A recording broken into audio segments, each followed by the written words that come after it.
Hi friends, welcome to Karthik Telugu news. ఇవాళ తల్లికి వందనం రైతు భరోసా గురించి ఒక ఇంపార్టెంట్ అప్డేట్ న్యూస్ అయితే రావడం జరిగింది. దీని గురించి మరిన్ని విషయాలు ఈ వీడియోలో తెలుసుకుందాం. దయచేసి ఈ వీడియోని ఎక్కడ స్కిప్ చేయకుండా చివరి వరకు చూడండి ఫ్రెండ్స్. అలాగే మా ఛానల్ సబ్స్క్రైబ్ చేసుకుని మాకు సపోర్ట్ అయితే ఇవ్వండి. వివరాల్లోకి వెళ్ళినట్లయితే ముఖ్యమంత్రి చంద్రబాబు కీలక నిర్ణయం తీసుకున్నారు. పథకాల అమలుకు ముహూర్తం ఖరారు చేశారు. సూపర్ 6లో ప్రధానమైన 3 పథకాలను జూన్లోగా అమలు చేయనున్నట్లు వెల్లడించారు. ఇప్పటికే ఉచిత గ్యాస్ సిలిండర్ పథకం అమలు చేస్తున్నారు. మత్స్యకారుల నిధుల అమలుకు సిద్ధమయ్యారు. మంత్రులంతా ప్రతి వారం నియోజకవర్గాల్లో గ్రీవెన్స్ సెల్ నిర్వహించాలని చంద్రబాబు ఆదేశించారు. అలాగే టీడీపీ పాలిట్ బ్యూరో సమావేశంలో పలు కీలక అంశాలపైన చర్చ జరిగింది. పథకాల అమలు గురించి క్షేత్రస్థాయి రిపోర్టును సమావేశంలో ప్రస్తావించారు.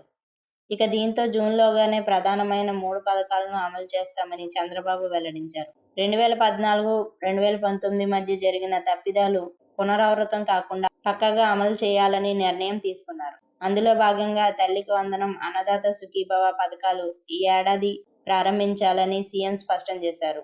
అన్నదాత సుఖీభవకి కేంద్రం 6,000 రూపాయలు ఇచ్చినా మిగిలిన 14,000 రాష్ట్ర ప్రభుత్వమే భరించి 3 విడతల్లో 20,000 చెల్లిద్దామని చంద్రబాబు ప్రతిపాదించారు.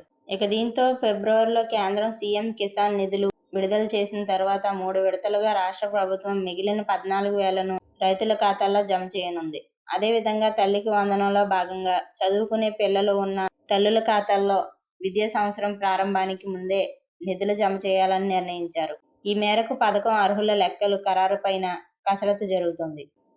ఇక మహిళలకు ఉచిత బస్సు ప్రయాణం ఉగాది నుంచి అమలు చేయాలని నిర్ణయం తీసుకున్నారు.